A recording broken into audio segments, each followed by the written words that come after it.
Hey everyone, welcome back to a new episode of Calculated Chaos. Today I'm here with Mr. Garret Flower. Garret, how are you keeping? Good, thanks for having me. No worries. Long time coming.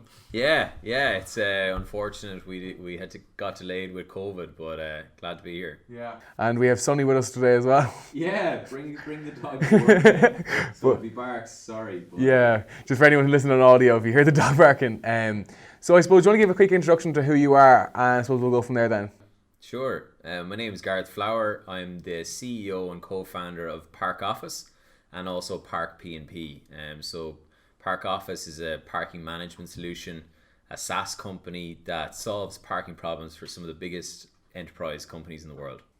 And I suppose, let's just take it back to the start, because obviously that's where you're at right now, but obviously there's a lot bigger journey as part of that. So where did you grow up? Where are you from?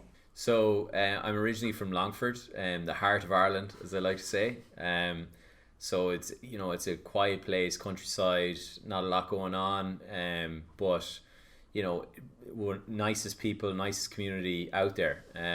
And growing up, I suppose, you're out and about, you're in the fields, it's probably the best place to grow up. Actually, it's really safe as a kid. You're out and about.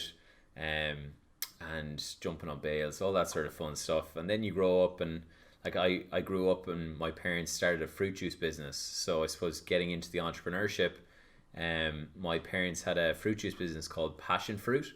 And I remember to this day, as a kid, I was going around helping my dad move the cases of passion fruit. It was this lovely little drink.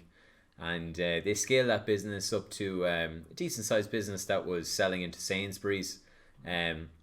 Fortunately, my parents broke up and got divorced, and then the business didn't survive post that. But I always remembered that as a great moments early on, where we were out and about, meeting customers and them tasting the fruit juice and loving it. So fond memories early on of startup, but that's where I came from. And I suppose looking back, hindsight 2020 now, coming from entrepreneurial parents, what do you think you saw, or what characteristics in them do you see has been bred into you now? Because obviously, I know now, coming up in the age of social media, entrepreneurs are the boats, the cars, the women. But speaking from experience, as in my dad being an entrepreneur 25 years, it's a very different view when your parents are entrepreneurs. So what do you think you saw in that, or what characteristics and skills did you learn from them that you took forward into where you are now? Yeah, it's a good question, and something I've thought about a good bit. Nature versus nurture and all that. I think, I would have a different upbringing than probably most. My mum is Puerto Rican, from the Caribbean.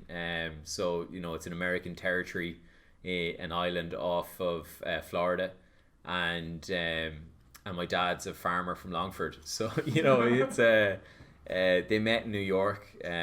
My dad was traveling the world. He bought a motorbike and just traveled the world for 8 years, and landed in New York just on the way home, and met my mum in an Irish bar. And my mum was Miss Puerto Rico, so she had this, she was a stunning young lady. And then she moved to America, moved to New York. Sorry, she was in America, but she moved to New York. And got a job there, and she ended up becoming head of marketing for ESSO for Central and South America. So she was executive type, and then my dad, had just traveled the world, so crazy mix. But on top of that, my granddad was a famous politician in Puerto Rico. He ran the Hispanic campaign for John F. Kennedy, and in doing that, he actually became really close friends with John F. Kennedy and the Kennedy family. And actually, I grew up listening to all these great stories about how my mum played in the White House with John Jr. And, growing up in Longford and watching E! True Hollywood Story. You guys are maybe too young for this, but E! True Hollywood Story would document the life of different famous people. And they do one on John F. Kennedy. And in the documentary, would see my mum playing with John Jr., and this is just insanely intense to see as a kid, how my granddad and granny were these great people, and they went to all these events, like the famous event when Marilyn Monroe sang "Happy Birthday, Mr. President" to the Kennedys. They were there. My granddad invited Kennedy over a number of times to Puerto Rico, along with numerous people, like Gorbachev, the president of Russia, came over and stayed and did a conference for him. And I mean, all of these amazing stories, and on top of that, probably not supposed to say it, but he worked for the CIA after Kennedy was assassinated, and they gave him land in Nicaragua, and all of these amazing stories of this great man. And as a kid, you're filled with these ideals of greatness. You think, wow, okay, now I'm supposed to do something great myself. So normal didn't seem like a thing. It seemed like I had this inside track to what life should be, and I should really go for it. And from an early age, my parents brought me to Puerto Rico, which is a Caribbean island, a number of times, and we traveled a lot. And to get an insight into the rest of the world gave me an advantage early on, because I was able to see, okay, the world is a big place and there is lots that can be done. And starting off, from a very early age, I wanted to be my own boss, and I just thought I knew. You have this confidence, you feel more than most, and that gave me the confidence to go out and try new things. Wow, yeah, because I suppose a lot of people from the countryside, coming from Galway myself, there is a countryside mentality and even an Irish mentality, and I never got that vibe from any of the interactions we've had online or now in person. I've never felt the Irish mentality of, it's Ireland's ascent to the universe or whatever. So that makes a lot of sense that you would have travelled a lot, because I really do feel like travelling changes a person. It opens your mind up to so many different types of life, and it, I think, does open you up to bigger and higher heights, you know what I mean? Because there was no real glass ceiling there. But then I suppose, being in school then, what were you like as a student? How did you find school? Yeah, school was tough for me. I wasn't a bad student, but I wasn't a great student. I was a frustrated student, is what I would say. I didn't enjoy the subjects I was learning. I have this, this is almost becoming a famous story in my old school in Wilson's, but there was a moment where one of my teachers told me I should do pass level education, or pass level geography, and being told what I should do was always, it kicked in the rebel in me. So immediately the blinkers went on, and I said, you know what, I'm going to do honours. And she's like, no, I think you should do pass, and there was this very awkward moment in where I just backed myself. And as a 15-year-old, just after junior cert, to back yourself to actually do honours, I just wanted to prove a point then that I could do honours, and I ended up getting an A1 in honours geography. It was hilarious, because every other class I think I scraped by like D and a C, max. So I think that was that was very early signals on the type of person I was becoming. But in school, it was never really my environment. I enjoyed the social aspect. I enjoyed having friends. I enjoyed sports a lot. I initially thought that I would be a professional soccer player. I even played in a Madrid development camp at 16. I went over there for a month and a half playing football. Got to play the Spanish under-17s. So at an early age, I was pretty confident in myself and my own abilities. So that's but I always knew education was just a part-time thing that I was going to get past. Wow.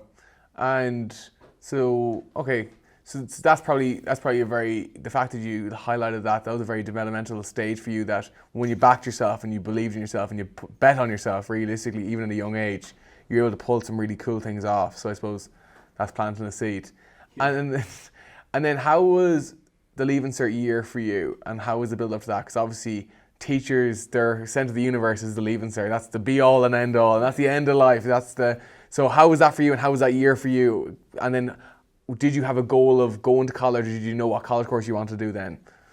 Yeah, look, and don't get me wrong, a lot of people, my fiance included, she got top marks in the entire country. She got 780 points, which is over double what I got. Like, so there is a place for education, and lots of people are, enjoy it and should go after the result. But for me, the leaving cert was a stepping stone to get past, and I think that a lot of pressure and unnecessary pressure is put on a lot of young people. I remember, I take pressure fairly well, so I didn't really feel it, but I remember people getting sick the whole week of the leaving cert. I remember like literally going to brush my teeth, and because I was a boarder in Wilson's, and I remember people getting sick like of the nerves, and that's just, I mean, at such a young age, that's traumatic. Like, if people are doing that, there's something wrong. And I just believe that at such an early age, I think that you don't know, and nobody knows, not even the teachers know, or lots of people can't guide you as to what you are going to do next. And I think that system needs to be fixed.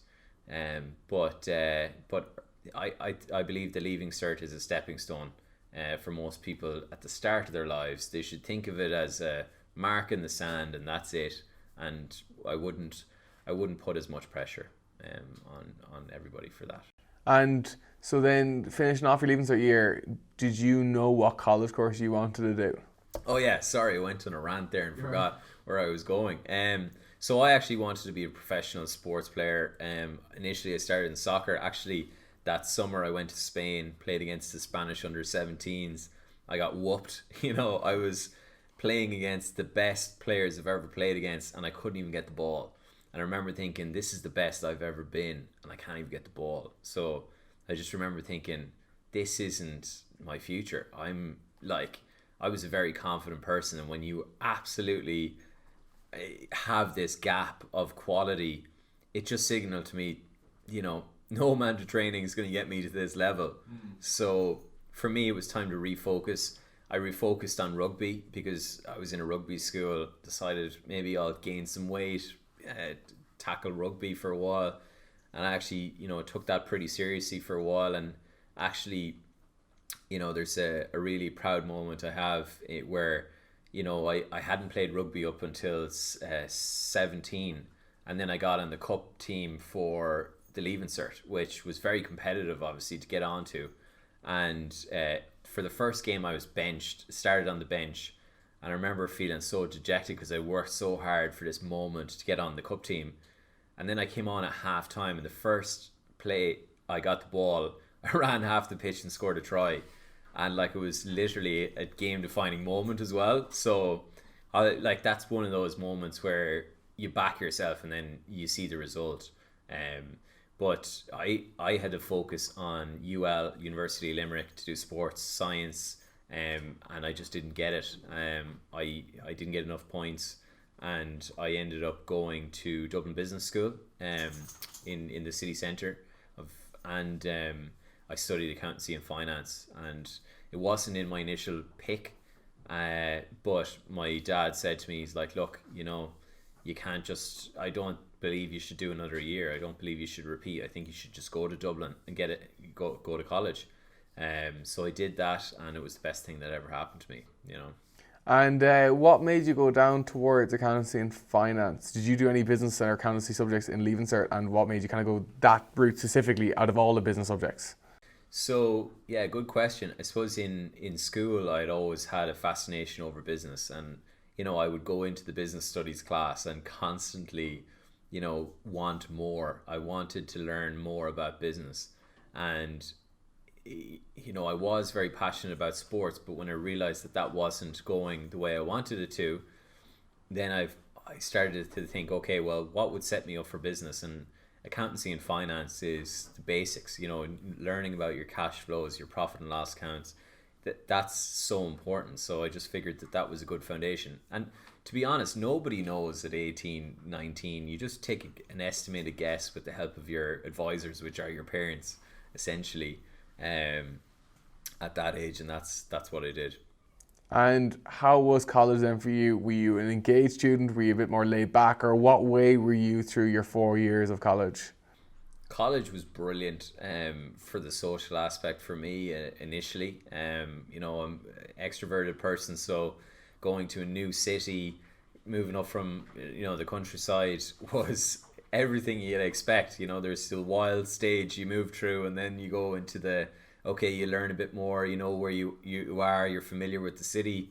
And then I started to really knuckle down and focus to make sure that I ended up in a good position after college. So yeah, college was good. Dublin Business School is a great college. They really helped me out. They gave me all part-time jobs every summer. They gave me jobs during the year. I was student council, head of the rugby association, you know, rugby captain. I loved it. I got really immersed in the college. I even presented an opportunity eventually for an entrepreneurs society. There was never an entrepreneurs society up until that point. Shows you how far entrepreneurship has come. But I presented the first entrepreneurship society at that time, which led me to my first business partner in Cross Bakery, which we'll touch on, I suppose, a little bit later. Yeah. So while in college, so obviously a lot of people are probably in Dublin Business School and in college studying kind of business. Do you have any entrepreneurial flares or any business you set up during college? I do actually. I at the time I was living in Temple Bar in the city centre, and I was living with 3 other people, and I started to see this opportunity where a lot of my friends were staying the night in my apartment, or coming over to pre-drink in the apartment. And so what I started to realize was that there was a need for people to go somewhere before they went out. And so I started hosting these nights. The apartment was called E7. So I started hosting these nights called E7 to 11. And I would charge people €10 in, and they could come in and get free drink and free food in my apartment in Temple Bar before heading out. And yeah, there was a huge demand. I ended up running 2 to 3 nights a week for this concept, and we would have on average about 40 people every night show up. So it was we definitely spotted a market opportunity, and we would bring those 40 people to the nightclub and get them free in as well, where there was normally an admission fee. And so this was a very popular thing to do during college, and it really kick-started my entrepreneurial ventures. And then looking back now at college, what was the biggest thing you learned? What was the biggest thing you took away? And it could be in the curriculum or extracurricular. Or what was the biggest thing that you were happy that you went to college for? I suppose the biggest learning for me was the independence of being in a city that I didn't know, and learning to grasp that city and become familiar with it, and then almost that independence it gave me. I learned that I could be self-sustaining as an individual, and create opportunities for myself. And you know, as you're leaving school, you always have that nervousness that you're unable to do that. And moving to Dublin, Ireland's capital, and being able to be self-sustaining was the best thing that I got from moving up. And just last thing, touching on college, did you find the coursework now as an entrepreneur benefit you in a big way? Or like, let's say, did you find the curriculum gave you the springboard to be able to help you in your entrepreneurial journeys? Look, I've said it before. I think the education system needs a lot of work. I think that the lecturers can only do as much as they can do. But I do believe a new format is required. I believe actually a match, just as we're moving into this remote world, I do believe a match of virtual education and project-based work and in class is the future. I think a mixture of all three is probably where we're heading in the next 10 years. Okay. So then, coming out of college then, what were your prospects looking like? Obviously, you've done your 4 years of college, you have your degree. I suppose, maybe from my perspective, there's maybe a social, you're socially accepted or expected to go into a role in that area. So where did you go next, and how did you take maybe the social pressures on said decision? Yeah, so I probably went down the road less traveled.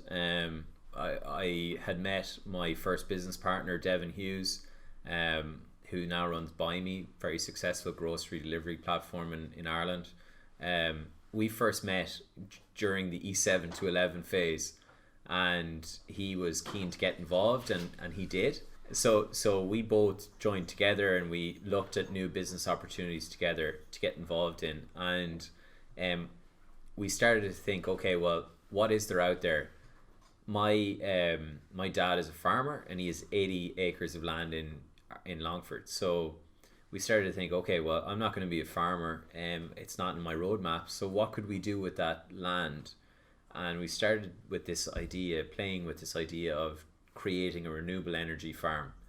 And we went about this wild journey of setting up a renewable energy company, eSound Energy, which you know, I could talk for hours about where that brought us, but we ended up working with one of the world's foremost experts in the area, Diego Belmonte, and he brought us out to LA and New Mexico, introduced us to a whole bunch of people out there and experts in the area. And during that time, the recession was digging its heels in, and we couldn't find anyone to buy our products. And at such an early age, you know, and you guys will know this, there's a lot of ageism in Ireland. Ageism is a big thing, less so in America, but ageism is a big thing in Ireland. And I suppose trying to convince people to buy LED lighting or to put solar panels on their farms or in their housing, it was just very difficult, and too difficult for us at 21, 22. So we packed that in. We tried one other thing, and that didn't work for briefly, and then we moved on to different things. Devin actually moved into a corporate job, and I joined State Street as an accountant for a while as well. And eventually I ran into my next business partner, Rob Kramer, and Rob essentially is a big Austrian bodybuilder, and he met when we met, he brought over a basket of pastries, and these pastries were delicious. They had coconut in them, dark chocolate and raisin, and they were so good that I said to Rob, we should sell these into coffee shops around Dublin. And so over the next 3 weeks we did, and that started my whole journey on Crust Bakery. So then obviously, so you had this product, you knew it was good because you started going to coffee shops and started to sell. Did you, I suppose from an entrepreneurial perspective, did you the flair, was it the prospect? Because obviously you probably didn't grow up going, I'm going to sell pastries and get into this market. You know what I mean? There's not, but what was it that drove you to go, this is it, this is the idea I'm going to get behind, I'm going to go after it? Because obviously you probably had because obviously your degree, you're in an accounting firm, so you would have had probably a decent enough wage and good growth potential. And I know you said from a young age, you knew you didn't want to work for people. But what was it about this idea that kind of gave you that excitement to go, this is it, this is what I'm going to pursue? Yeah, so I suppose you guys will know this from, the web services company. It's less about the passion initially when you're starting out for what you're doing, and more that you're creating something. And so we had tried to start 2 different companies, myself and Devin, and I learned what I didn't want to do. I learned these are things I don't want to do. Yeah. And with the pastries, myself and Rob going and introducing and selling these pastries, to see people's reactions as so positive and so happy and so genuine, it was immediately clear that, wow, this is a great industry to be in. The food industry is a very happy industry. You go and you meet people, you give them a pastry, you make their day. It's a great business. So we grew quite quickly as well, which also helped. Like 30 coffee shops in 3 weekends worth of work. Like it was quick. And not only that, we were able to then outsource production quite quickly to a professional baker. And you have to remember, we were baking in my apartment in Temple Bar to start off. Like it was crazy.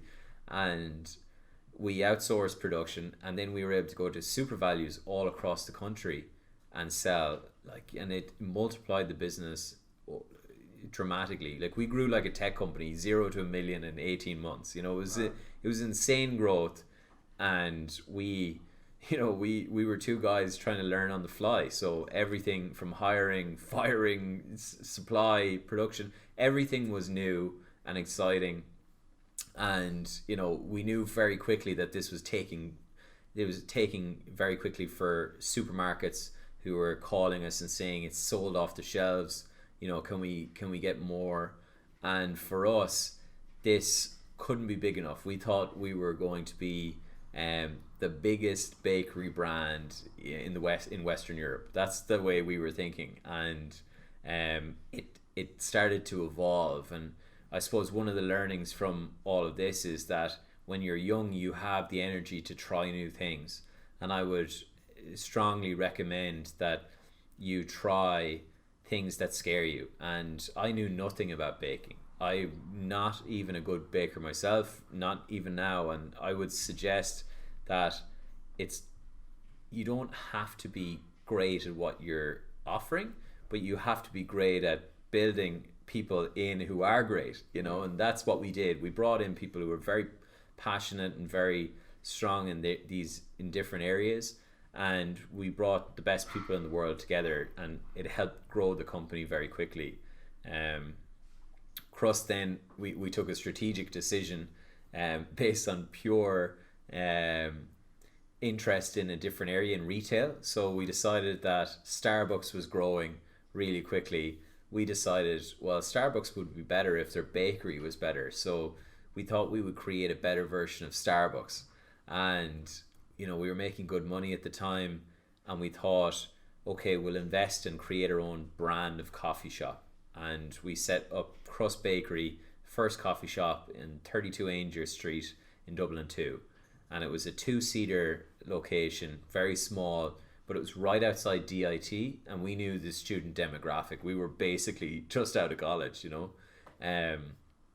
and so we built the sandwiches big. We sold them in volume, cheap enough sandwiches, big sandwiches, because everybody wanted big volume. Burritos then came in, which were animal burritos, and they were selling off the shelves. Everybody wanted volume, and we were offering these huge offerings and good coffee, and good vibes. Like we played reggae music, so it was this crazy vibe of reggae music in a coffee shop bakery in the city centre. And things went so well that after 12 months we decided to set up a second location on Georgia Street, 6 South Great Georgia Street, which is one of the most expensive pieces of real estate in the country. That street, so valuable, and we benefited from the fact that the recession was still gripping the country. There was a huge amount of vacant space, and we were energetic entrepreneurs coming in with a new fresh idea. So we clicked well with the landlord, who was extremely supportive. We were very lucky that we got a really nice landlord who supported the business early on, and I think that made all the difference. We were able to, because a lot of problems happen in retail. Everything that can go wrong does go wrong, and this is an important lesson for other young entrepreneurs, in that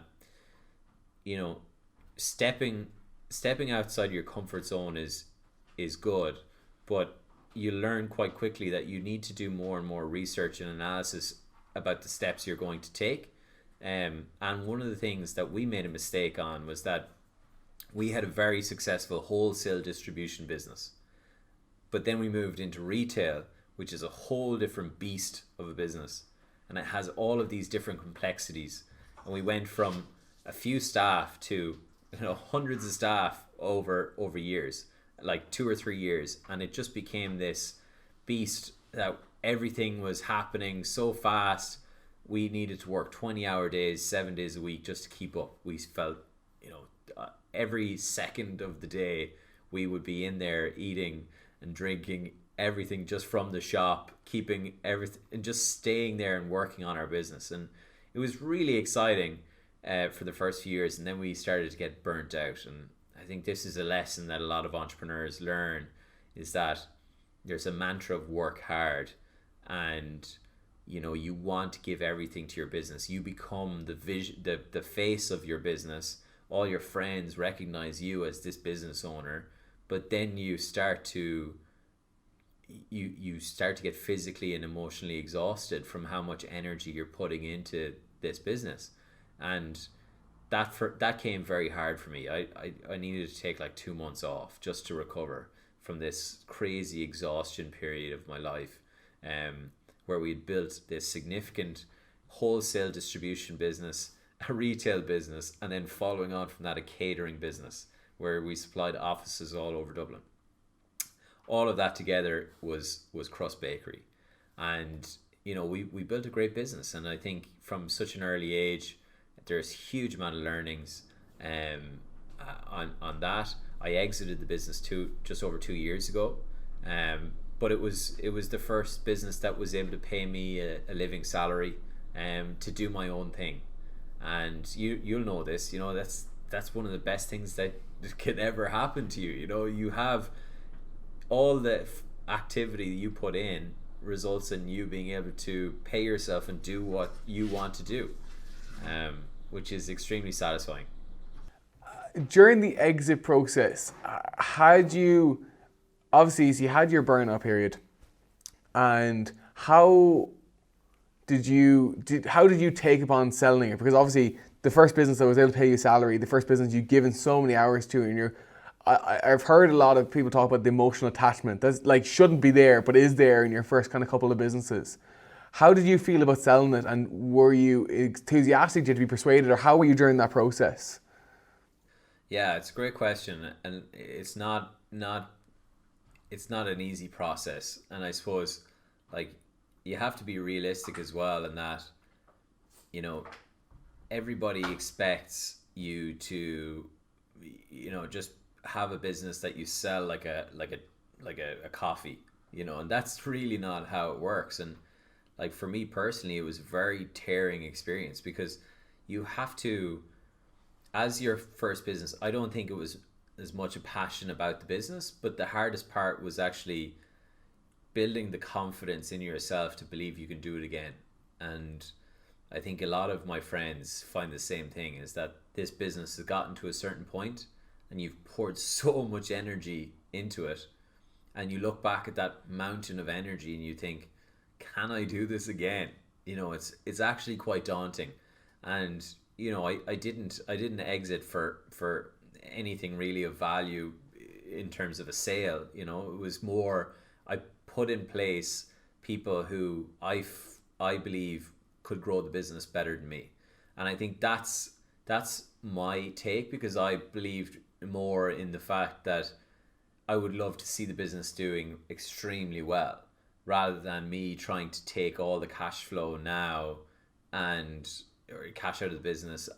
I was a bit of a purist. I much prefer to see something I create go for 20, 30, 40 years than I would, you know, build it and sell it in 2, 3, 4 years. I just don't find any enjoyment out of that. I think that's more car salesman-y, you know, flipping couches sort of thing. It's less what I'm about. I'm about building things that last. Okay. And so obviously you exited Crust, and obviously, like you just alluded to there, you look back at all the energy, all the time, all the blood, sweat and tears, I'd say, that went into Crust, and you're sold, you're looking around. Had you the next venture planned out, or were you kind of in a bit of a grey space at that point? So I'd opened myself up to new ideas. I've always had new ideas, and it's one thing I don't lack is new ideas. I'm sure you're the same. But the big thing for me were these ideas something that I would get into, that I would see a huge future in, and I started to look for new ideas when my business partner and I were thinking about doing new things. And you know, he eventually moved to Portugal, and that really defined it for me. I started to think, okay, well, what could I do? And I had this idea for Park P&P, which came next. Essentially, I bought a car for the first time. You know, my girlfriend, now fiance, she was sick of getting the bus into town, so she was like, you know, you got to buy yourself a car. So got a car, and the first day with the car, I was driving through Ranelagh, literally the first day with the car, and I couldn't find any parking. And it was like 20 minutes up and down this road past Smith's pub, and it was literally like 20 minutes of frustration just looking for a space. And I just thought, oh my god, why did I buy this car? You know, we could have just taken the Lewis as per normal and gotten there quicker and saved this hassle. And then I started to see all this open space in front of people's driveways, and I just thought, you know what, I'm going to chance my arm here, and just drove into this parking space in front of someone's house. And I knocked on the door, and this lady came out, and I said to her, look, I'm so sorry, but I'm just wondering, is there any chance I could leave the car here for a few hours? You know, I'm just can't find a parking space anywhere. And she said to me, she was like, oh, no worries, that's fine, totally fine. I was like, oh, thanks so much. So then, like, you know, we went to our event, and on the way back I bought her chocolates and brought her 10 euros. And when I gave it to her, she was like, oh my god, I should do this all the time. And I just thought, like, oh my god, why don't people do this? You know, why don't people rent out their driveways the same way Airbnb rents out your room or your house? And the idea stuck with me. It just stuck with me that, like, actually renting out your driveway would be easier than renting out your house, because there's no maintenance, there's no cleaners, there's, you know, it's seamless, really. And I started to think, okay, this is a big idea. And as it turned out, in college I did one project. They gave us the theme of find the most profitable business in the world. And what I presented was the car park. A car park is the most profitable business because it's literally a mound of concrete, and everybody comes and goes. You have maybe one person and a barrier. The maintenance fees are, you know, whatever, not huge fees per year compared to the throughput of, you know, 200, 300, 400 cars every single day.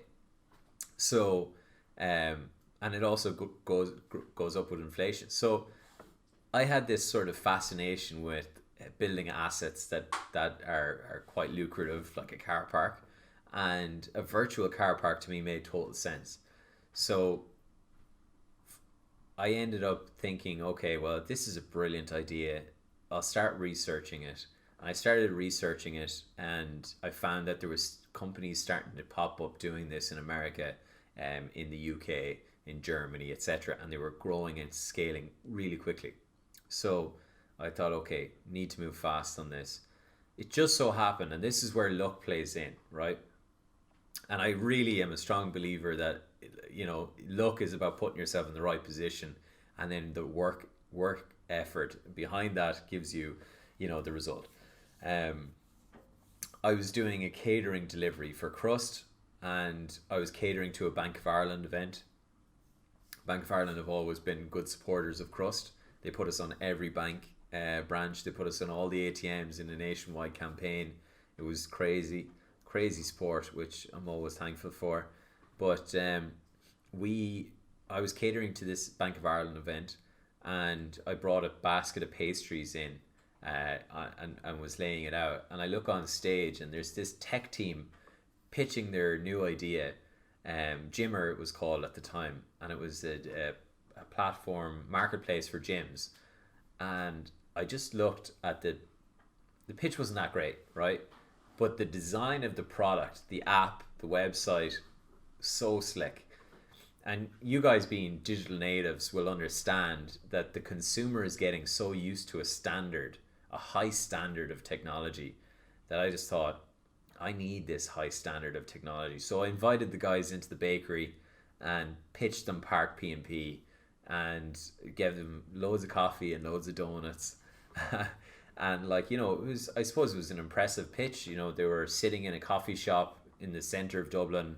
You know, I had a lot of energy, a lot more energy at the time, enthusiasm maybe. And I pitched Park P&P, and they jumped in. So I was lucky in that I met a group of very talented developers, my co-founder Dan, who's our CTO, and then we started building out an MVP of Park P&P. And just to give you some other sight on that process, like I'd also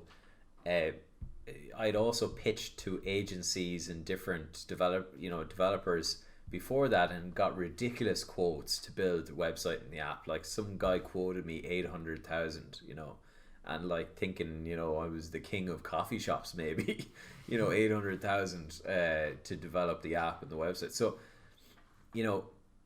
these guys were willing to do it for a bit of equity, sweat equity, and we built Park P&P, which at the beginning we created the MVP, minimum viable product. And once we created the MVP, my job was to go out and knock on 300 doors and get 300 people signed, way more than 300 doors, but get 300 people signed up renting their parking space. So over 4 weeks, I got 300 parking spaces signed up for people. I would go knock on doors, which is a really hard thing to do, knock on doors and say, hey, my name's Gareth, I'm with Park P&P. I'd never say I'm the CEO knocking on the door, but I'd say I'm Garret with Park P&P. We're this brand new platform, marketplace for parking. You can rent out your parking space for free today, free, no cost, and you can make 200 to 300 euros per month on the platform. And you can say yes or no to all the bookings that come in, but if you're not on the platform, you have a chance of missing out. And so people saw it as a no cost opportunity, and they jumped on, and like we quickly scaled over the last 4 years now to 24,000 parking spaces across Ireland, Belgium, and the Netherlands. So in doing that, I picked a market opportunity, and we ended up fundraising 1.5 million euros for this opportunity. And after 2.5 years of growing the business, we started to realize that there was also an opportunity in enterprise parking. And it's, sometimes, and this is a great lesson in that, sometimes where you begin is not where you end.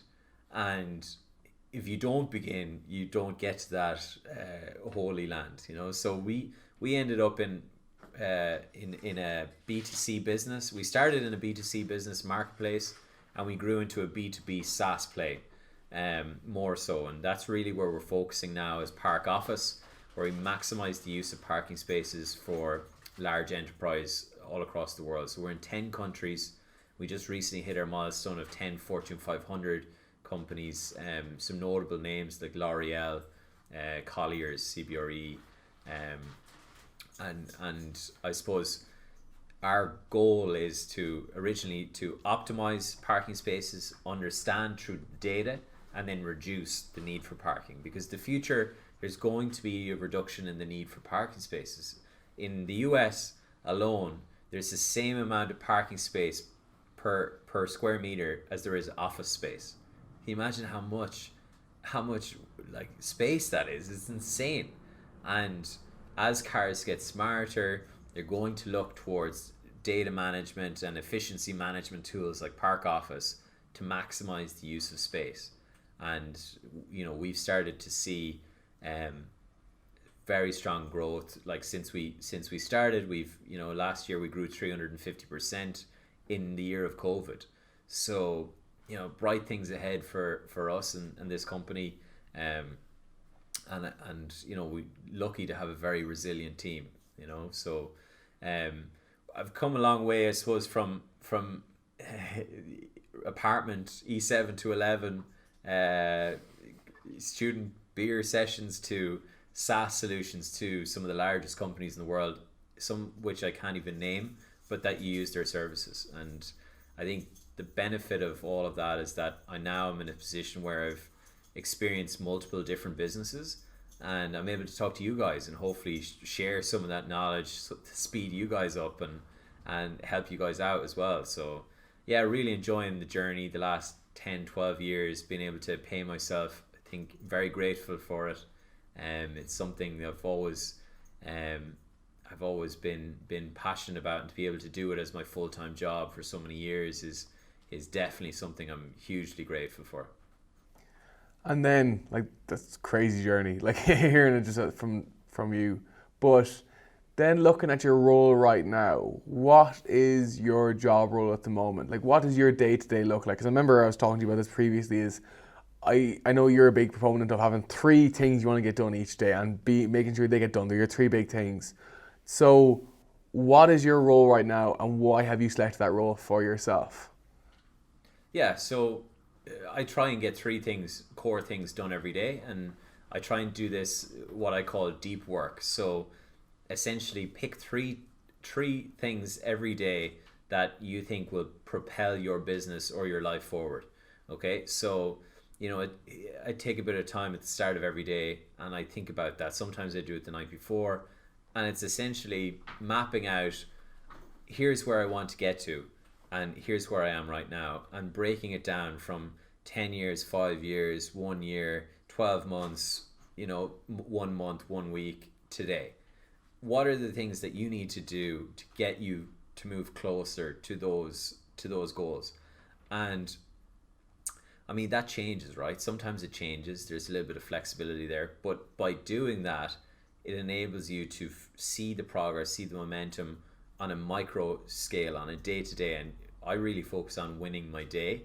And it's just about making sure I knock out those 3 things. And most days, and this is controversial, lots of people still work those 20-hour days, right?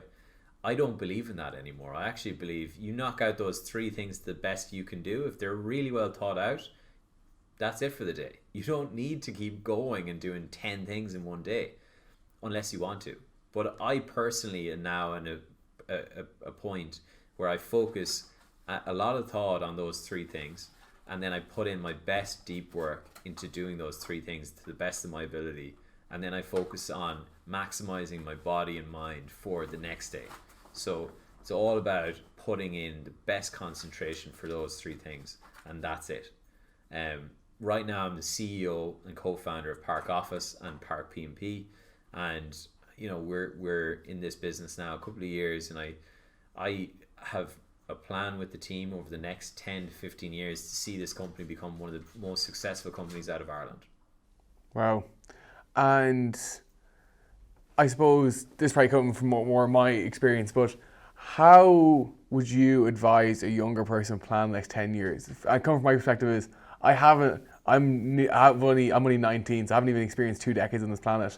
And I've always found that trying to plan 10 years down the line, as much as I do try and do it, I find that a weird thing because I don't even know what 27 looks like. You know what I mean? So I suppose, do you have any advice or anything looking back now that you possibly did? Because whenever I make a decision, business or personal, I try and always look at it from the longer term perspective and not try and make the short term wins. You know what I mean? Because typically they'd be very much conflicting. I know I kind of try and use Gary V's mantra of micro speed, macro patience. Day to day, optimize your day, and in the long term, it'll all kind of work out, I suppose. So, do you have any advice on how to try and plan that longer going forward as a younger person?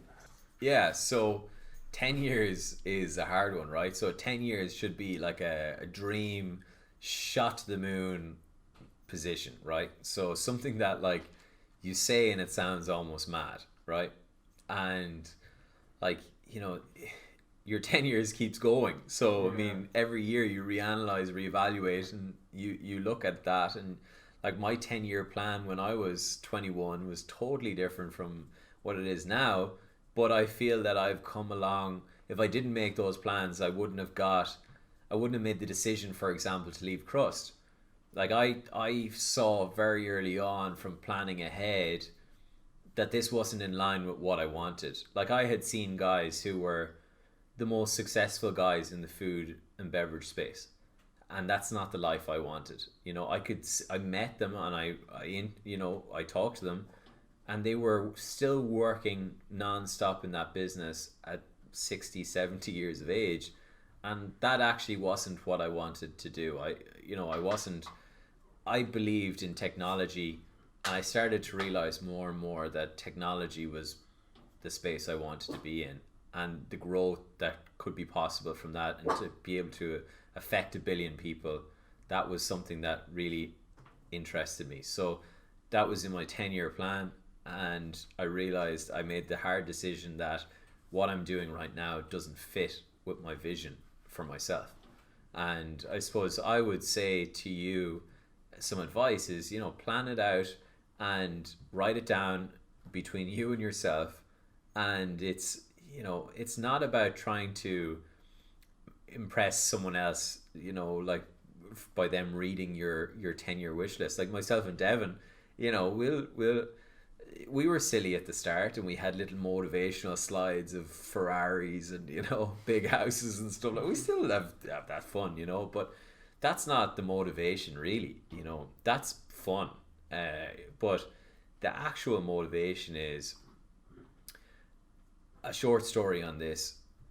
The happiest moment I have in business, some of the happiest moments are, everybody says the first day opening your coffee shop, right?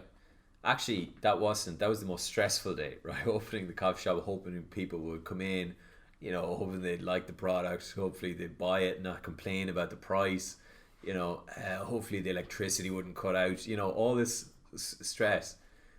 But after a couple of weeks, I remember coming down to the shop, and there was this girl standing at the door, and she was on her phone, and I was walking into the shop, and she's like, "Hey, I'm down a crust, do you want anything?" And I just remember thinking, oh my God, like I've created a moment in someone else's life where they're confident enough in our product, service and quality that they're literally calling one of their friends to ask them, do they want a bit of that as well? And that just like actually made me very emotional on the day, because you're creating moments of happiness for people. And I think, deep down that's why doing good feels good, and you keep reciprocating it, because if you can build things that benefit others, like you guys build websites for people and grow their business, if you can do that, they're always going to love you. You're doing something that people will love you for, if you do a good job. And I think that comes down to the core of it for me, what I'm really excited about, what I'm passionate about. And I think that then helps me to shape my 10-year vision of what I want to do. And like you guys will know, recently I created a community of entrepreneurs, Magnate 100, of 100 of Ireland's entrepreneurs and creators. And essentially it's there to help support each other, because I didn't have that support growing up. And that for me is fulfillment, because I'm able to add value or help people connect and add value for each other, which makes me more fulfilled, knowing that if I wasn't here, that maybe wouldn't have happened. And that's I suppose, in line with my vision of 10 years. How do I maximize myself, my time, to help as many people, or to create products and services that help as many people as possible? We park tens of thousands of people, and we save them a mountain of time, because they're not driving to places that they don't have space. And like, I don't know where this quote came from, but it says the best businesses are time machines. And I totally believe that if you can save people time, that's the most valuable commodity in the world, is time. So we're in ParkOffice building a time machine for not having to waste your bloody time on parking, because it's really a pain in the ass. So all across the spectrum, we're saving tens of thousands of people time, eventually millions of people's time parking. And everything I do moving forward will have a benefit for people in some way. And is that why you started creating your personal brand as well on the impact side? Because I know obviously in the last year or so you've started doing YouTube and you're putting out business-based content. Is that kind of in line as well with your kind of 10-year plans as well? Yeah, YouTube is an exciting and scary experiment that I'm doing, but essentially it came about because myself and Dan, my co-founder in ParkOffice, when the pandemics happened, we started to ask each other, how can we help? And lots of people were getting into buying PPE equipment and raising money for charity, and we just started to think, okay, well, what is our strong suit? And one of the strengths we had was maybe to help other people who are interested in starting a business. Like I started my first business in the last recession, So recession in a way is kind of like pandemic or the recession that's hopefully not coming. But we started to see that this was a wave of change, and a lot of people are interested in starting their own business now, and it gives people a time to reflect this time at home. So Dan and I started doing this thing called Innovation Saturdays, where we would give up 15 to 30 minutes of our time to any aspiring entrepreneur of any age to pitch their business ideas or just pitch problems with their business. And we started thinking, this would be one or two people that would have, this phone call with us, but it turned into full day sessions, really quickly. We were doing 9 to 5 on Saturdays, bouncing different ideas and off aspiring entrepreneurs and troubleshooting problems. And like any entrepreneur, time is precious. And when you're doing this over 2-3 month period, I started to realize, okay, well, this is becoming a full-time job here. And I believe the best social projects are the ones that are self-sustaining, right?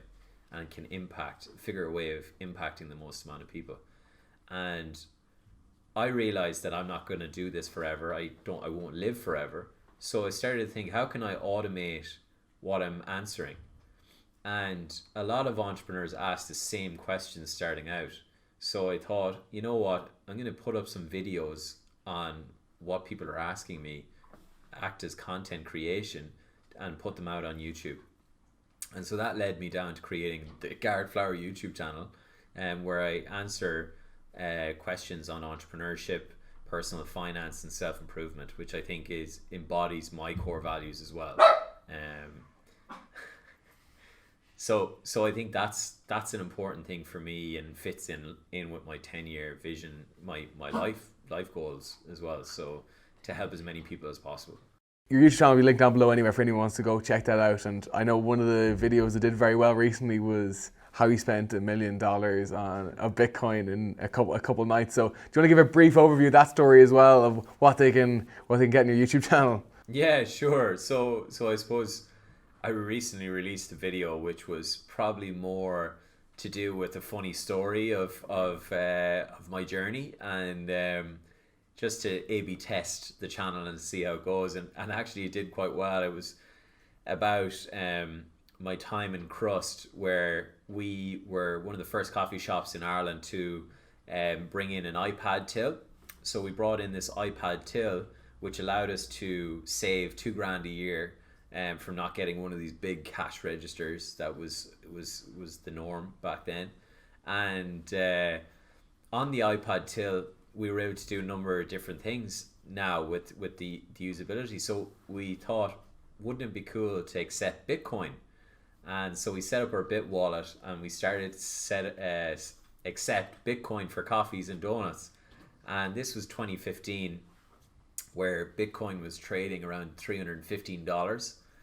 And for any of you Bitcoin cryptocurrency aficionados will start cringing, at the fact that we had, we had accepted about 7,500 euros worth of Bitcoin, which was about $9,000. And myself and Rob, after about 6 months, we started to realize that there was a gap where people had just stopped paying in Bitcoin, and we thought, okay, this is a fad. The currency is going to drop through the floor now. This new cryptocurrency is all speculative. So we decided it was best to spend that $7,500 before it lost its value. And so we did that. We went and we bought beers and pizzas and places that everywhere they accepted Bitcoin, we would spend it. And I suppose if you do out the maths now today, trading, I think the last time I looked at it was trading around 34,000 per Bitcoin. It means we spent about $960 odd thousand on pizzas and beers, and yeah, so the most expensive food and drink I've ever had. But you live and you learn. Yeah, I remember watching that video, and I think we all sent it to each other. Actually, we were all sharing this video around, and I think the common word used all across the whole thing was heartbreaking. I think it's all the message on Slack to Eric and Kevin. Yeah, and look, this is a good lesson. Like, too many entrepreneurs make it look in the media that they are the guys with the Midas touch. You know, everybody makes mistakes. Nobody knows everything. Nobody knows the future. And I think it's a perfect reflection of, you know, you make a good call. Sometimes you win, sometimes you lose. C'est la vie. That's it. You know, there's no point in dwelling on it. No, absolutely.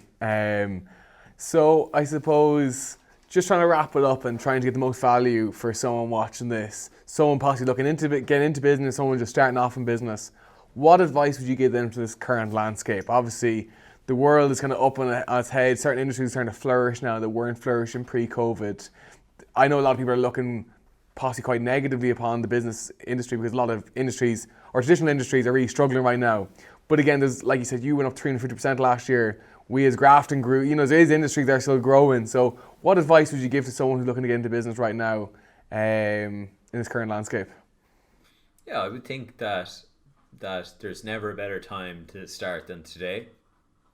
And I think that with the world we live in, with technology growing as fast as it's growing, there's always going to be opportunities in every, you know, in every sector. There's opportunities to advance and make things better and maybe automate it faster, etc. And I think what you're seeing right now is a moment in time, and a pandemic has hit, and it's crap. You know, it's, pardon my French, it's just not good. And you know, this is the moment where you can reflect on your own business and see how you can make it stronger.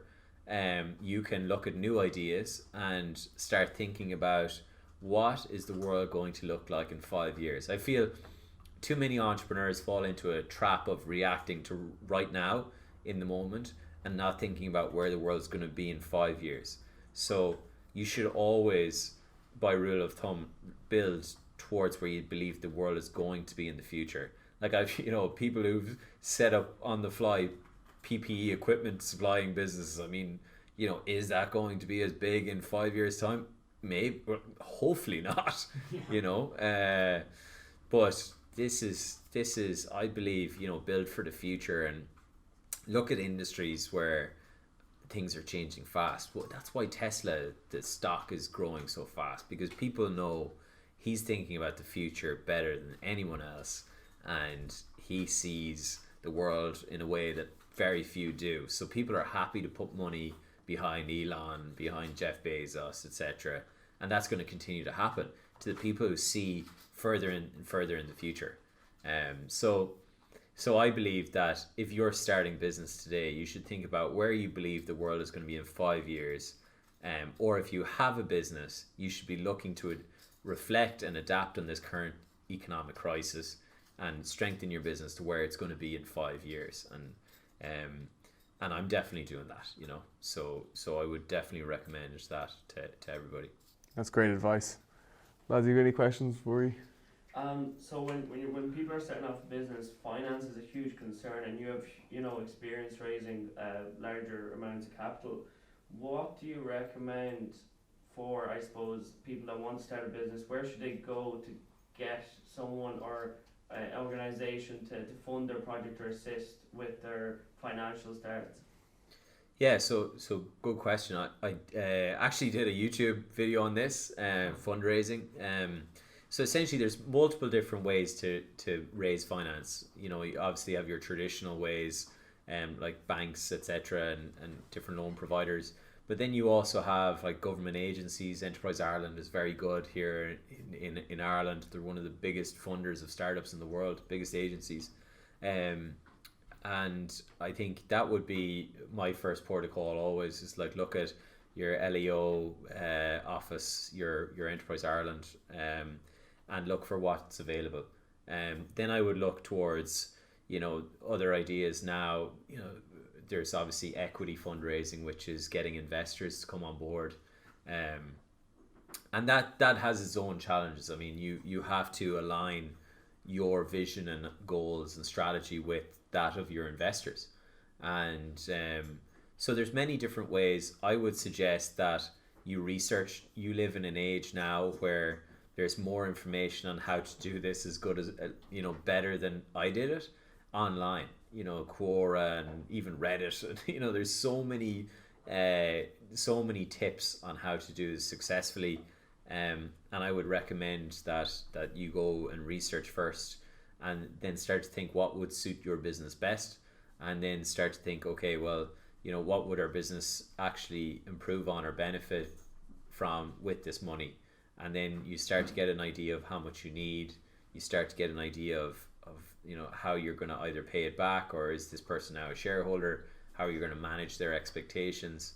And so by deciding on the first what your business needs, then deciding on how you can get it, the funding, then you're also leading yourself down this path of further decisions which you have to make that suit you and your business. And I think too many people, and this is a big lesson that I've learned, too many people take the first offer or first check that hits them. And I think if I could go back and do it again, I have great investors, so I'm lucky, but I know a lot of friends who have received money early on from people who don't share the same vision or goals and alignment that they do. So I would definitely recommend that. Okay. And if you were to use one word to describe ParkOffice and Park P&P today, what would that word be? One word. Innovation.